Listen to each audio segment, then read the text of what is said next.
দিনের আগে রাতটা যেমন তেমনি গল্পের গোড়া। এক দেশের এক রাজার ছিল আটটা ঘোড়া। একটা গল্প বলি শুনুন, একটা গল্প বলি শুনুন। দিনের আগে রাতটা যেমন তেমনি গল্পের গোড়া। এক দেশের এক রাজার ছিল আটটা ঘোড়া। একটা গল্প বলি শুনুন, একটা গল্প বলি শুনুন।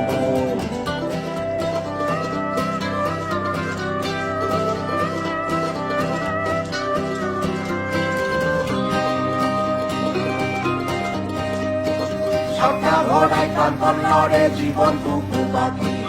৮ নম্বর ঘোড়া পরে যুদ্ধ তদারকি। আঘাত আগে ঝরঝর ঝরে ৭টা ঘোড়ার রক্ত। ৮ নম্বর পতাকা বয় রাজার ভীষণ ভক্ত। একটা গল্প বলি শুনুন, গল্প বলি শুনুন, একটা গল্প